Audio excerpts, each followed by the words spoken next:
Good morning everyone. How are you? Hope you all are fine. Today we will read a new chapter of our English grammar book. So open your English grammar book and page number 81.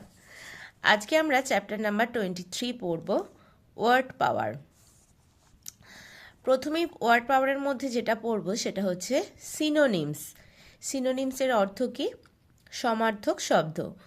মানে ধরো বাংলায় যেটা তোমরা অর্থ বা সমার্থক শব্দ পড়ো তাকে ইংলিশ গ্রামারে বলা হয় সিনোনিমস। তোমরা পড়লে ভালো করে আরও বুঝতে পারবে। দেখো, read the following list of synonyms. বলছে নিচের সমার্থক শব্দের যে লিস্ট রয়েছে, তালিকা রয়েছে, সেটা পড়ো। দেখো, স্মল তার সিনোনিমস কি? টিনি মানে স্মল মানে ছোট, টিনি মানেও ছোট। রঙের সিনোনিম কি? ইনকারেক্ট মানে ভুল, রং মানে ভুল, ইনকারেক্ট মানেও ভুল। বিউটিফুলের সিনোনিম প্রিটি, বিউটিফুল মানে সুন্দর, প্রিটি মানেও সুন্দর। স্যাড, আনহ্যাপি, স্যাড মানে কি? দুঃখিত, আনহ্যাপি মানেও দুঃখিত বা যে সুখী নয়। ট্রাস্ট, বিলিভ, ট্রাস্ট মানে বিশ্বাস, বিলিভ মানেও বিশ্বাস। স্কেয়ার্ড তার সিনোনিম কি? অ্যাফ্রেড, স্কেয়ার্ড মানে হচ্ছে ভীত বা যে ভয় পাচ্ছে, অ্যাফ্রেড মানেও ভীত যে ভয় পায়। তারপর দেখো, ফার্স্ট, কুইক, ফার্স্ট মানে কি? দ্রুত, কুইক মানেও দ্রুত অর্থাৎ তাড়াতাড়ি। বিগিন, স্টার্ট, বিগিনের অর্থ কি?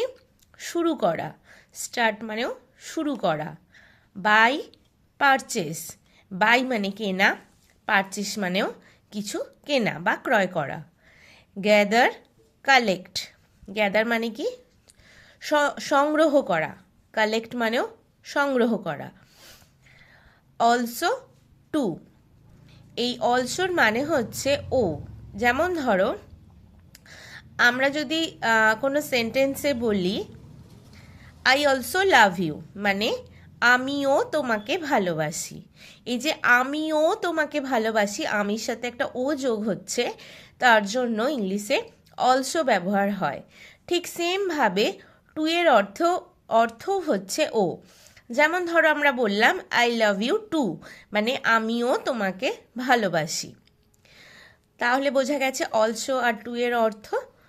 দেখো তারপর ওয়েট, ড্যাম্প, ওয়েট মানে ভিজে, ড্যাম্প মানেও ভিজে। তাহলে প্রত্যেকটার মানে তোমরা ভালো করে বুঝতে পেরেছো। তো আরও ভালো করে প্রত্যেকটার অর্থ ভালো করে বাড়িতে পড়বে, প্র্যাকটিস করবে। কার সিনোনিম কি এটা মনে রাখবে। এরপরেও যদি তোমাদের কোনো মানে বুঝতে সমস্যা হয় আমার থেকে ক্লাসরুমে এসে জিজ্ঞাসা করে নেবে। সকলে ভালো থাকবে, বাই।